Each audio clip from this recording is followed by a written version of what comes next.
ശ്വാസം നേടാം. ഹൃത്തിനുള്ളിൽ ജീവൻ നൽകും വചനം, തിരുവചനം. പിതാവിൻ്റെയും പുത്രൻ്റെയും പരിശുദ്ധാത്മാവിൻ്റെയും നാമത്തിൽ ആമേൻ.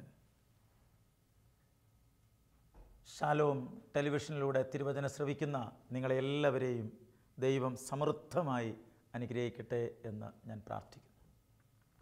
പ്രിയപ്പെട്ട ദൈവമക്കളെ, ക്രിസ്തീയ മൂല്യങ്ങളിൽ അടിയുറച്ച ജീവിതം നയിക്കാൻ വിളിക്കപ്പെട്ടവരാണ് നാം. ക്രിസ്തീയ മൂല്യങ്ങളിൽ ഒരു മൂല്യത്തെക്കുറിച്ച് ഞാൻ നിങ്ങളോട് പങ്കുവയ്ക്കുകയാണ്. അത് ദാനശീലമാണ്.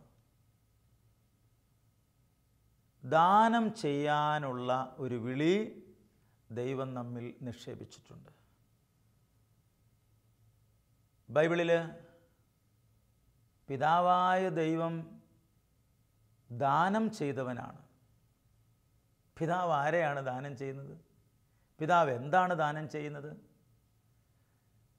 റോമാക്കാർക്ക് എഴുതിയ ലേഖനത്തിൻ്റെ 8-ാം അധ്യായം 32 മുതലുള്ള വാക്യങ്ങളിൽ നാം ഇങ്ങനെ വായിക്കും: സ്വപുത്രനെ പോലും ഒഴിവാക്കാതെ നമുക്ക് വേണ്ടി അവനെ ഏൽപ്പിച്ചു തന്നവൻ അവനോടുകൂടെ സമസ്തവും നമുക്ക് ദാനമായി നൽകാതിരിക്കുമോ? സ്വപുത്രനെ പോലും ഒഴിവാക്കാതെ നമുക്ക് വേണ്ടി അവനെ ഏൽപ്പിച്ചു തന്നവൻ അവനോടുകൂടെ സമസ്തവും നമുക്ക് ദാനമായി നൽകാതിരിക്കുമോ? പിതാവായ ദൈവം നമുക്ക് ദാനമായി നൽകിയതാണ് പറുദീസ. പിതാവായ ദൈവം ഈ ഭൂമി നമുക്ക് ദാനമായി നൽകിയതാണ്. പിതാവായ ദൈവം ഈ ജീവിതം തന്നെ നമുക്ക് ദാനമായി നൽകിയിരിക്കുകയാണ്. മനുഷ്യനായി ജീവിക്കാൻ ദൈവമാണ് നമുക്ക് വിളി തന്നിരിക്കുന്നത്. അതുകൊണ്ട് പ്രിയപ്പെട്ട ദൈവമക്കളെ, ഞാനിപ്പോൾ ഈ ദാനത്തെക്കുറിച്ച് സംസാരിക്കുമ്പോൾ പ്രധാനമായും സമ്പത്ത് ദാനം ചെയ്യുന്നതിനെക്കുറിച്ച് പങ്കുവയ്ക്കാൻ വേണ്ടി ആഗ്രഹിക്കുകയാണ്. പല ദാനങ്ങളുണ്ട്. ആ കൂട്ടത്തിൽ ഏറ്റവും പ്രധാനപ്പെട്ട ഒരു ദാനമായി ഞാൻ കണക്കാക്കുകയാണ് സമ്പത്ത് ദാനം ചെയ്യുക എന്നത്. നമുക്കുള്ളതാണല്ലോ നാം ദാനം ചെയ്യേണ്ടത്. അതുകൊണ്ട് ദൈവം നമുക്ക് തന്നിട്ടുള്ള സമ്പത്ത് അത് ദാനം ചെയ്യാനും കൂടി ഉള്ളതാണ് എന്ന കാര്യം നാം തിരിച്ചറിയണം. ധനവാന്റെയും ലാസറിൻ്റെയും ഉപമ നാം വായിക്കുമ്പോൾ ധനവാൻ നരകത്തിൽ പോകാനായിട്ടുള്ള ഏക കാരണം ലാസറിനെ പരിഗണിച്ചില്ല എന്നതാണ്. അവന് സമ്പത്തുള്ളതുകൊണ്ടല്ല അവൻ നരകത്തിൽ പോയത്. ആ സമ്പത്ത് ദാനം ചെയ്യാൻ മടി കാണിച്ചു. സമ്പത്തുള്ളതുകൊണ്ട് ആരും നരകത്തിൽ പോകുന്നില്ല.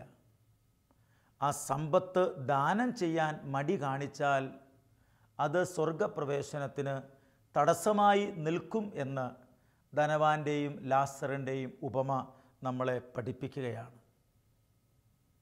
ലൂക്കായുടെ സുവിശേഷത്തിൻ്റെ 6:38 നാം വായിക്കും: കൊടുക്കുവിൻ നിങ്ങൾക്ക് കിട്ടും, അമർത്തിക്കുലുക്കി നിറച്ചളന്ന് അവർ നിങ്ങളുടെ മടിയിൽ ഇട്ടുതരും. നാം കൊടുത്താൽ അമർത്തിക്കുലുക്കി മടിയിൽ ഇട്ടുതരും. ഞാനൊരു കസേരയിലിരുന്നാൽ എൻ്റെ മടിയിൽ എനിക്ക് പുസ്തകം വയ്ക്കാം. ഞാൻ നിലത്ത് ചമ്രം മടിഞ്ഞിരുന്നാൽ എൻ്റെ മടിയിൽ എനിക്ക് പ്ലേറ്റ് വെച്ച് വേണേൽ ഭക്ഷണം കഴിക്കാം. എൻ്റെ മടിയിൽ എൻ്റെ കുഞ്ഞിനെ വേണേൽ എനിക്കിരുത്താം. ഞാൻ ഇരിക്കുമ്പോഴാണ് മടി ഉണ്ടാകുന്നത്. അമർത്തിക്കുലുക്കി മടിയിൽ ഇട്ടു തരും എന്ന് പറയുമ്പോൾ അതിൻ്റെ അർത്ഥം, പ്രിയ മകനെ മകളെ, നീ ദാനം ചെയ്തിട്ടുണ്ടെങ്കിൽ, നീ മറ്റുള്ളവർക്ക് കൊടുത്തിട്ടുണ്ടെങ്കിൽ ദൈവം അത് കണക്ക് പുസ്തകത്തിൽ എഴുതി നിനക്കൊരു കഷ്ടത വരുമ്പോൾ, പ്രയാസം വരുമ്പോൾ, നീ ഇരിപ്പാകുമ്പോൾ, അല്ലെങ്കിൽ നീ ഇരിക്കുമ്പോൾ, നീ ഇരിക്കുന്ന സ്ഥലത്ത് കർത്താവ് കൊണ്ടുവന്ന് തരും. ഇരിക്കുന്ന സ്ഥലത്ത് കൊണ്ടുതരും. കൊടുത്തു നോക്കൂ. അത് അനുഗ്രഹത്തിന് കാരണമായിത്തീരും.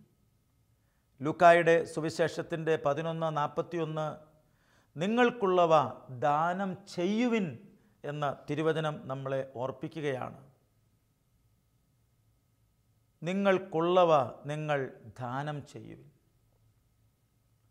തോബിത്തിൻ്റെ പുസ്തകത്തിൻ്റെ 12-ാം അധ്യായം 9-ാം വാക്യത്തിൽ നാം ഇങ്ങനെ വായിക്കും, ദാനധർമ്മം മരണത്തിൽ നിന്ന് രക്ഷിക്കുന്നു, അത് സകല പാപങ്ങളും തുടച്ചു നീക്കുന്നു. ഇപ്പം ദാനധർമ്മം ചെയ്യുന്നത് വെറുതെയല്ല, അത് നമുക്കൊരു നഷ്ടത്തിന് വേണ്ടിയിട്ടല്ല, നേട്ടത്തിന് വേണ്ടിയിട്ടാണ്. ദാനധർമ്മം ചെയ്താൽ മരണത്തിൽ നിന്ന് രക്ഷപ്പെടും, സകല പാപങ്ങളും തുടച്ചു മാറ്റപ്പെടുകയും ചെയ്യും. കുറച്ച് നാളുകൾക്ക് മുമ്പ് ഒരു സഹോദരൻ സംസാരിക്കാൻ വന്നിട്ട് എന്നോട് ഇങ്ങനെ പറഞ്ഞു, എൻ്റെ ഭാര്യയുമായി ഞാൻ വഴക്കുണ്ടാക്കി പുറത്തിറങ്ങി, ഞാൻ കുറേ സ്ത്രീകളുമായി പാപം ചെയ്തിട്ടുണ്ട്. ഞാൻ അദ്ദേഹത്തോട് ചോദിച്ചു, നിങ്ങളിപ്പോഴും ഈ ധ്യാനത്തിന് വരാൻ കാരണം? എനിക്കിങ്ങനെ വരാനായിട്ടൊരു പ്രേരണ കിട്ടി, ഞാൻ ഇവിടേക്ക് വന്നു. നല്ലൊരു കുമ്പസാരം ഞാൻ നടത്തി. ഞാൻ കുമ്പസാരിച്ചിട്ട് തന്നെ 20 വർഷം കഴിഞ്ഞിരുന്നു. അതിനിടയ്ക്ക് 1-2 തവണ കുമ്പസാരിച്ചിട്ടുണ്ട്, വെറും കള്ളക്കുമ്പസാരം മാത്രം. നന്നായിട്ട് ഞാൻ കുമ്പസാരിച്ചു. എനിക്കിനി ഒരു വിശുദ്ധ ജീവിതം നയിക്കണമെന്ന് ആഗ്രഹമുണ്ട്. എൻ്റെ മനസ്സിൽ നീ തിന്മയെല്ലാം മാറിപ്പോയി. ഞാൻ അദ്ദേഹത്തോട് ചോദിച്ചു, ഇത്രയും പാപത്തിൽ വീണിട്ടുള്ള നിങ്ങൾ വീണ്ടും ഈ പള്ളിയിലേക്ക് വരാനായിട്ട് ഇടയായി തീർന്നുവെങ്കിൽ, ധ്യാനിക്കാൻ വരാൻ ഇടയായി തീർന്നുവെങ്കിൽ ഇതിന് പിന്നിൽ മറ്റെന്തോ കാര്യമുണ്ട്. നിങ്ങൾ ദാനധർമ്മം ചെയ്യുന്ന വ്യക്തിയായിരുന്നോ? അപ്പോൾ അദ്ദേഹം പറയുകയാണ്, എനിക്ക് കിട്ടുന്നതൊക്കെ ഞാൻ ദാനം ചെയ്യുന്ന കൂട്ടത്തിലാണ്. ഇഷ്ടംപോലെ സ്വത്തുണ്ട് എനിക്ക്. അതുതന്നെയാണ് പല പാപത്തിലും വീഴാൻ കാരണമായി തീർന്നിട്ടുള്ളത്. അപ്പോൾ എനിക്ക് കിട്ടുന്നതൊക്കെ ഞാൻ ദാനം ചെയ്യുമായിരുന്നു. വാസ്തവത്തിൽ ഈ ദാനധർമ്മം ചെയ്തതാണ് ഇയാളുടെ ആത്മാവ് മരിക്കാതെ, വചനം അതാണ് പറയുന്നത്, ദാനധർമ്മം മരണത്തിൽ നിന്ന് രക്ഷിക്കുന്നു. അതായത് ആത്മാവ് മരിക്കാതെ നമുക്ക് രക്ഷപ്പെടാനായിട്ട് പറ്റുന്ന ഒരു വഴിയാണത്. ഇയാളിങ്ങനെ കുറേ പേരെ സഹായിച്ചു. അതുവഴി ഇയാൾക്കൊരു നല്ല കുമ്പസാരത്തിനുള്ള അവസരം കിട്ടി. അയാൾ കുമ്പസാരിച്ചു. അയാൾ ഇന്നൊരു നല്ല ജീവിതം നയിക്കുകയാണ്. അതുകൊണ്ട് ദാനം ചെയ്യണം. തോബിത്തിൻ്റെ പുസ്തകത്തിൻ്റെ 4-ാം അധ്യായത്തിൻ്റെ 8-ാം വാക്യത്തിൽ നാം ഇങ്ങനെ വായിക്കും, സമ്പത്ത് ഏറുമ്പോൾ അതനുസരിച്ച് ദാനം ചെയ്യുക. കുറച്ചേ ഉള്ളുവെങ്കിൽ അതനുസരിച്ച് ദാനം ചെയ്യാൻ മടി കാണിക്കരുത്. സമ്പത്ത് കൂടുതലുണ്ടെങ്കിൽ കൂടുതൽ ദാനം ചെയ്യുക, കുറച്ചേ ഉള്ളെങ്കിൽ കുറച്ച് ദാനം ചെയ്യുക. സമ്പത്ത് ഇല്ലാത്ത വ്യക്തികൾ ഒരിക്കലും ഇങ്ങനെ ചിന്തിക്കരുത്, ഉള്ളവൻ ദാനം ചെയ്യട്ടെ, എനിക്കൊന്നും ഇല്ലല്ലോ എന്ന്.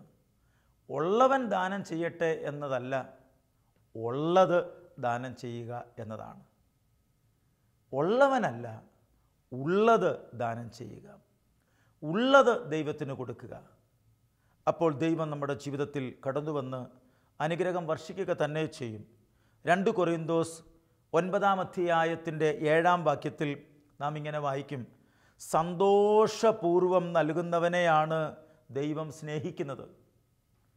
ദാനം കൊടുക്കുന്ന അവസരത്തിൽ ശല്യങ്ങൾ വന്നിരിക്കുകയാണ്, കൂട്ടത്തെ മതിയാവുള്ളൂ, ഇത് വല്ലാത്ത അവസ്ഥയാണല്ലോ, ശല്യമാണല്ലോ എന്ന് കരുതി അങ്ങനെയൊന്നും കൊടുക്കരുത്.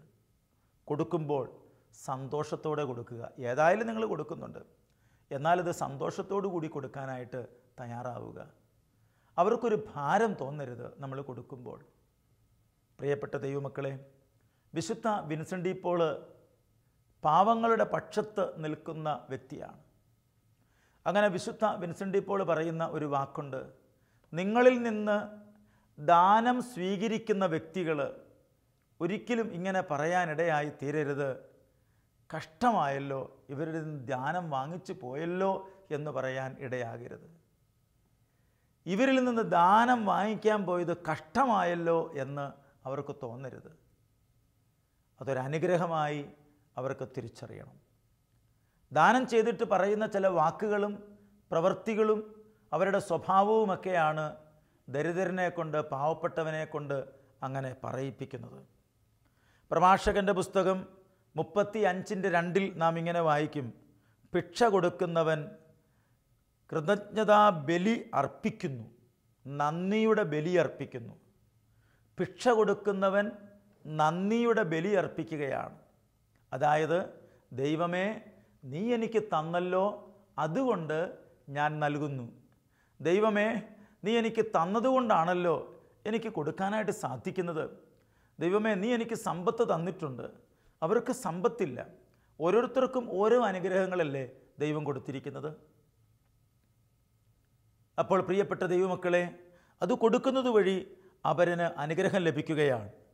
നിയമാവർത്തന പുസ്തകത്തിൻ്റെ 24-ാം അധ്യായം 19-ാം വാക്യത്തിൽ നാം ഇങ്ങനെ വായിക്കും, നിന്റെ വയലിൽ ഒരു കറ്റ മറന്നിട്ട് പോന്നാൽ അത് എടുക്കാൻ തിരികെ പോകരുത്. എത്ര നല്ലൊരു വചനമാണ് പ്രിയരെ. നിന്റെ വയലിൽ ഒരു കറ്റ മറന്നിട്ടിട്ട് പോന്നാൽ അത് എടുക്കാൻ തിരികെ പോകരുത്. അത് പരദേശിക്കും അനാഥനും ഉള്ളതായിരിക്കട്ടെ.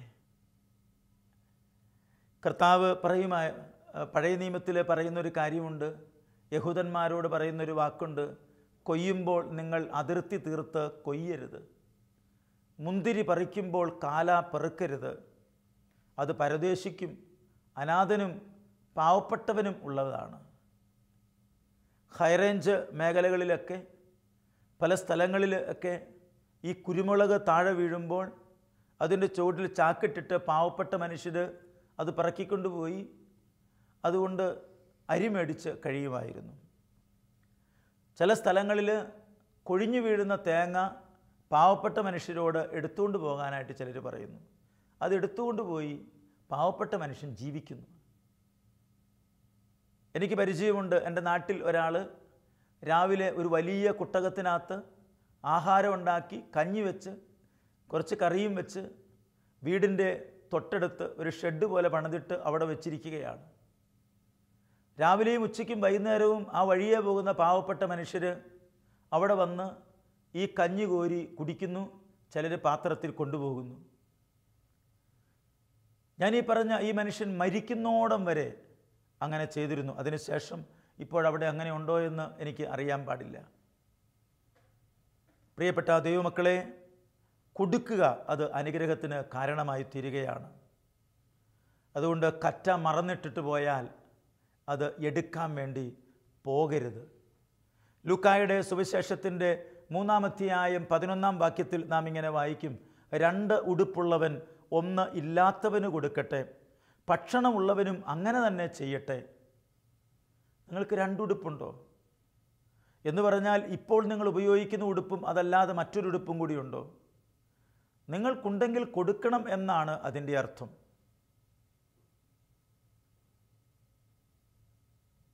ഞങ്ങൾ ചില സ്ഥാപനങ്ങളിൽ, അനാഥ മന്ദിരങ്ങളിൽ, ചില പള്ളികളിൽ നിന്ന്, ചില സ്ഥലങ്ങളിൽ നിന്ന് ഡ്രസ്സുകൾ കളക്ട് ചെയ്ത് തരും. പ്രത്യേകിച്ച് ഇരിഞ്ഞാലക്കുട രൂപതയിലെ കത്തീഡ്രൽ പള്ളിയിൽ ചെല്ലുമ്പോൾ അവിടെ കുറേ ആളുകൾ ഞങ്ങൾക്ക് കുറേ പഴയ തുണികൾ, നന്നായിട്ടുള്ളത്, വലിയ കുഴപ്പമില്ലാത്തത് അടുക്കി ചാക്കിനകത്ത് പാൻറ്റ് വേറെ തിരിച്ച്, ചുരിദാർ വേറെ തിരിച്ച്, കൊച്ചു കുട്ടികളെ വേറെ തിരിച്ച് ഞങ്ങൾക്ക് തരും. ഞാനും എൻ്റെ ഭാര്യയും ഒരു വണ്ടിയുമായിട്ട് പോയി അത് കളക്ട് ചെയ്ത് ഞങ്ങളുടെ കൂടെ മറ്റൊരു സുഹൃത്തുണ്ട്, അദ്ദേഹത്തെയും കൂട്ടി ഞങ്ങൾ പല ആശ്രമങ്ങളിൽ കൊണ്ടുപോയി കൊടുക്കാറുണ്ട്. അങ്ങനെ പല സ്ഥലങ്ങളിലേക്ക് കൊണ്ടുപോകുമ്പോൾ അവർക്ക് വളരെ സന്തോഷമാണ്.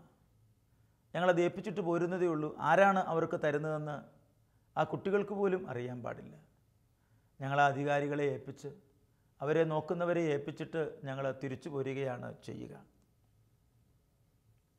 2 ഉടുപ്പുള്ളവൻ 1 ഇല്ലാത്തവന് കൊടുക്കട്ടെ. ലൂക്കായുടെ സുവിശേഷത്തിൻ്റെ 6:30 നാം വായിക്കുന്നുണ്ട്, നിന്നോട് ചോദിക്കുന്ന ഏവനും കൊടുക്കുക. എല്ലാവരും വന്ന് ചോദിക്കുന്നില്ല പ്രിയരെ, ചിലരെ മാത്രം ദൈവം നമ്മുടെ അരികിലേക്ക് വിടുന്നുണ്ട്.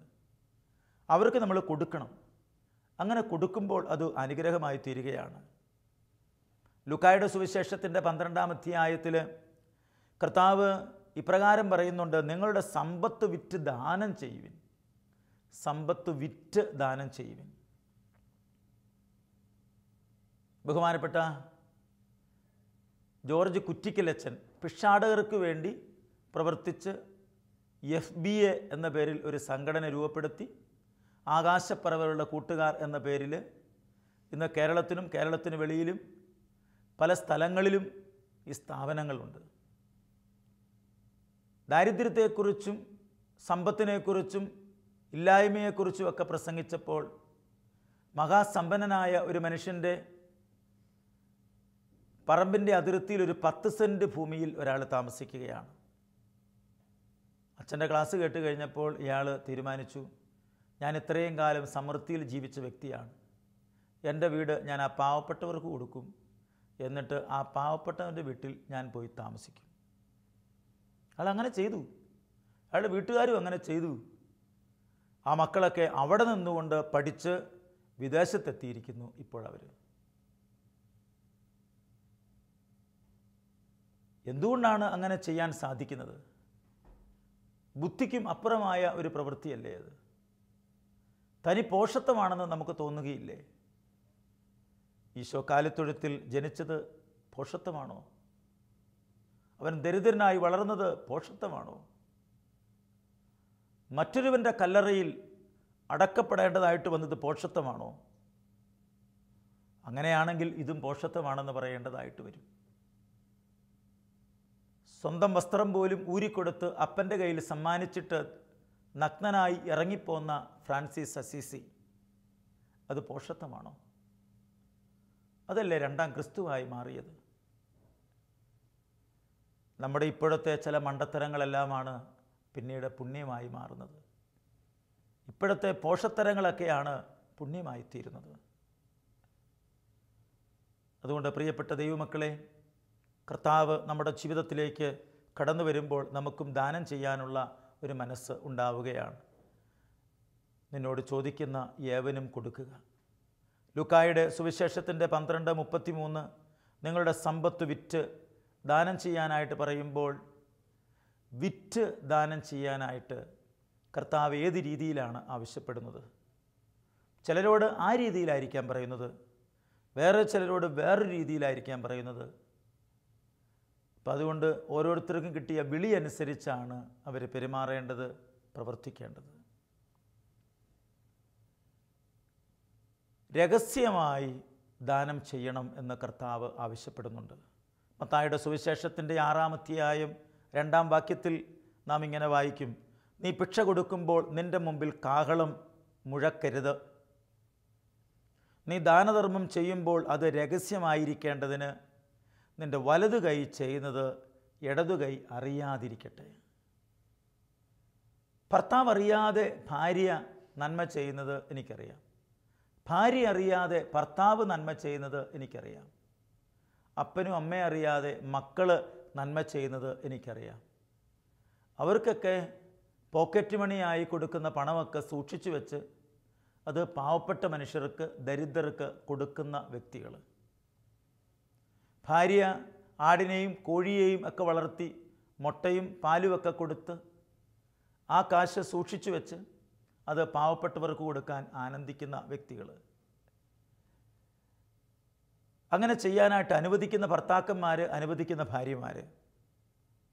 അതുകൊണ്ട് പ്രിയപ്പെട്ട ദൈവമക്കളെ, ദാനം ചെയ്യുക അത് വളരെ പ്രധാനപ്പെട്ട ഒരു കാര്യമാണ്. ഒരു ക്രിസ്ത്യാനിയാണോ, ക്രിസ്തുവിൻ്റെ ചൈതന്യം ഉള്ളിലുള്ള വ്യക്തികൾക്കാണ് ദാനം ചെയ്യാനായിട്ട് സാധിക്കുന്നത്. അത് സന്തോഷപൂർവ്വം തന്നെ കൊടുക്കണം എന്ന് ദൈവം ആഗ്രഹിക്കുന്നു. നേരത്തെ നമ്മൾ സൂചിപ്പിച്ചതുപോലെ 1 കൊരിന്തോസ് 9:7 സന്തോഷപൂർവ്വം നൽകുന്നവനെയാണ് ദൈവം സ്നേഹിക്കുന്നത്. സന്തോഷത്തോടെ നമ്മൾ കൊടുക്കാനായിട്ട് തയ്യാറായാൽ ദൈവത്തിന് ഒരു പ്രത്യേക സ്നേഹമാണ് നമ്മളോട് ഉണ്ടാവുക. തന്നെയുമല്ല, ദാനം ചെയ്യുന്ന ചില വ്യക്തികളെങ്കിലും ചിന്തിക്കുന്ന ചില കാര്യം ഇങ്ങനെയാണ്: ദാനം ചെയ്തു, അവരെ പല രീതിയിൽ സഹായിച്ചിട്ടുണ്ട്, ഇപ്പോൾ അവർ തിരിച്ച് ഒന്നും ചെയ്യുന്നില്ല. ഇപ്പോൾ കണ്ടാൽ പോലും മൈൻഡ് ചെയ്യാറില്ല. പണ്ട് ഞങ്ങൾ അവരെ സഹായിക്കുമ്പോൾ അവർക്കൊന്നും ഉണ്ടായിരുന്നില്ല, ഇന്ന് അവർക്ക് ഏറെ ഉണ്ടായി. കാരണം അവരുടെ മക്കളൊക്കെ പഠിച്ചു, വളർന്നു, നല്ല നിലയിലായി, വിദേശത്തായി, പണം ഇഷ്ടം പോലെയുണ്ട്, ഇപ്പം നമ്മളെ കണ്ട മിണ്ടുക പോലുമില്ല. മിണ്ടണ്ട സഹോദര സഹോദരി, നിനക്കിപ്പോൾ അവരെ സഹായിക്കണ്ടല്ലോ. അവർ രക്ഷപ്പെട്ടില്ലായിരുന്നുവെങ്കിൽ ഇപ്പോഴും നീ അവരെ സഹായിച്ചുകൊണ്ടേ ഇരിക്കണ്ടായിരുന്നോ? തന്നെയുമല്ല പ്രിയ സഹോദര, പ്രിയ സഹോദരി, നിങ്ങൾ നൽകിയത് വഴി അവരനുഗ്രഹിക്കപ്പെടുകയല്ലേ ചെയ്തത്? അവരടിക്കടിക്ക് നശിച്ചു പോവുകയല്ലല്ലോ ചെയ്തത്. നിങ്ങളെപ്പോലും ആശ്രയിക്കേണ്ടാത്ത വിധത്തിൽ അവർ വളർന്നില്ലേ? അങ്ങനെ വളർന്നതിൽ നമ്മൾ സന്തോഷിക്കുകയാണ് ചെയ്യേണ്ടത്. നന്മ ചെയ്യുമ്പോൾ വിരോധികൾ ഉണ്ടാവുക എന്നത് സ്വാഭാവികമാണ്. സങ്കീർത്തനത്തിൻ്റെ 38, 19, 20 കീർത്തനത്തിൽ നമ്മൾ വായിക്കുന്നുണ്ട്, നന്മ ചെയ്തതുകൊണ്ടാണ് അവർ എൻ്റെ വിരോധികളായിരിക്കുന്നത്. നന്മയ്ക്ക് പകരമായി അവരെന്നോട് തിന്മ ചെയ്യുന്നു. നന്മ ചെയ്തിട്ടുള്ള ദാവീദിൻ്റെ ജീവിതത്തിൽ സംഭവിച്ച കാര്യം വേദനയോടെ ദാവീദ് പറയുകയാണ്, അവരെൻ്റെ വിരോധികളായിരിക്കുന്നത് ഞാൻ നന്മ ചെയ്തതുകൊണ്ടാണ്. എനിക്കതുകൊണ്ട് പരാതിയില്ല, പരിഭവവുമില്ല. ദൈവത്തെ പ്രതി ദാവീദ് ചെയ്ത് കടന്നു പോവുകയാണ്. ദാവീദിനെ ക്ഷമിയും ചീത്ത പറയുന്ന അവസരത്തിൽ പോലും ദാവീദ് പറയുന്നുണ്ട്, ദൈവം അനുവദിച്ചിട്ടാണ് അവൻ ചീത്ത പറയുന്നതെങ്കിൽ പറയട്ടെ, പറഞ്ഞോട്ടെ. അങ്ങനെ പറയുന്ന വാക്കുകളൊന്നും കേട്ട് ദാവീദ് തളരുന്നില്ല. നന്മ ചെയ്യുന്ന വ്യക്തി മനസ്സും അടുക്കാതെ മുന്നോട്ട് പോവുക. പ്രതിഫലം തരുന്നത് കർത്താവാണ്. നമ്മൾ ചെയ്യുന്ന എല്ലാ കാര്യത്തിനും അവിടുന്ന് പ്രതിഫലം തരും. സങ്കീർത്തനം 41 അധ്യായം 1-4 വാക്യങ്ങളിൽ നാം ഇങ്ങനെ വായിക്കും, ദരിദ്രരോട് ദയ കാണിക്കുന്നവൻ ഭാഗ്യവാൻ, കഷ്ടതയുടെ നാളുകളിൽ അവനെ കർത്താവ് രക്ഷിക്കും. അവൻ ഭൂമിയിൽ അനുഗ്രഹീതനായിരിക്കും, അവിടുന്ന് അവനെ ശത്രുക്കൾക്ക് വിട്ടുകൊടുക്കുകയില്ല. പ്രിയപ്പെട്ട ദൈവമക്കളെ, ദരിദ്രനോട് ദയ കാണിക്കുന്നവൻ ഭാഗ്യവാനാണ്, കഷ്ടതയുടെ നാളുകളിൽ അവനെ കർത്താവ് രക്ഷിക്കും. ദൈവം എന്നെ രക്ഷിക്കണം എന്ന് പറയുമ്പോൾ മറ്റുള്ളവരെ രക്ഷിക്കാനും സഹായിക്കാനും നമുക്ക് അവസരമുണ്ടായിട്ട് നാം സഹായിക്കാതിരുന്നിട്ടുണ്ടോ എന്ന് ചിന്തിക്കുന്നത് നല്ലതാണ് ഈ കഷ്ടതയുടെ നാളുകളിൽ.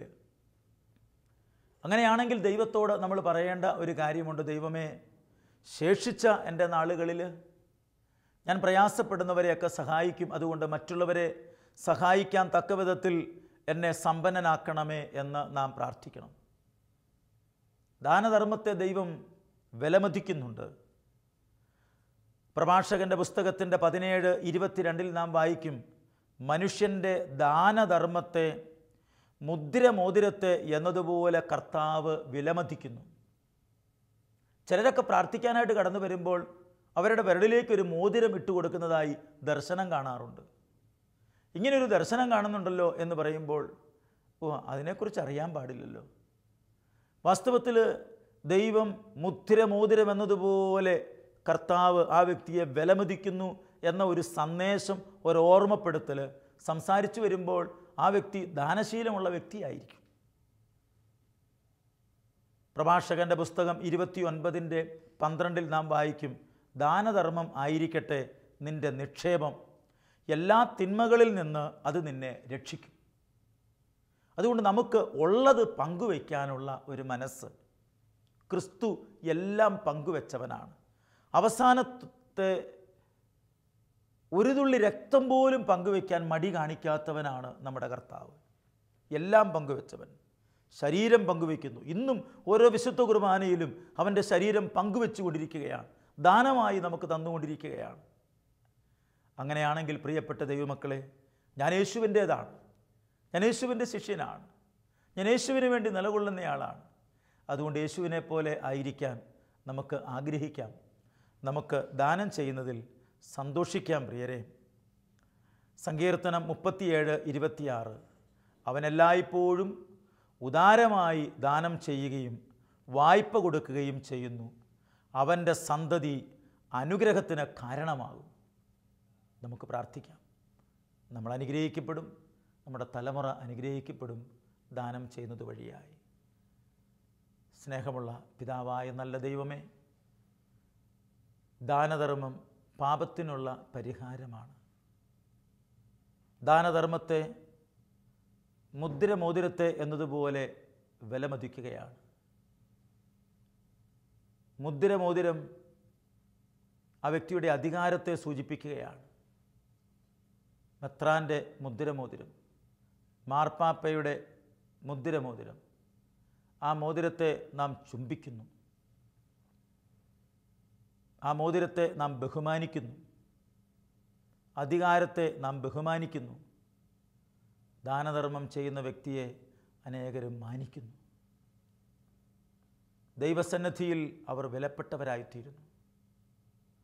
ഉള്ളവൻ കൊടുക്കട്ടെ എന്നല്ല, ഉള്ളത് പങ്കുവയ്ക്കാനുള്ള കൃപ തരണമേ എന്ന് നമുക്ക് പ്രാർത്ഥിക്കാം. വസ്ത്രം, ആഹാരം, പാർപ്പിടം ഒക്കെ നമുക്ക് പങ്കുവയ്ക്കാം. രക്തവും ഈ കാലഘട്ടങ്ങളിൽ കിഡ്നി, രക്തം, ശരീര അവയവങ്ങൾ ഒക്കെ ദാനം ചെയ്യുന്ന കാലഘട്ടമാണ്. അങ്ങനെ നമുക്ക് ദാനം ചെയ്യുന്നവരായി മാറാം. കർത്താവിൻ്റെ കൃപ സമൃദ്ധമായി നമ്മളിലേക്ക് ഒഴുകട്ടെ. നിത്യപിതാവും പുത്രനും പരിശുദ്ധാത്മാവുമായ സർവേശ്വര എന്നേക്കും ആമേൻ.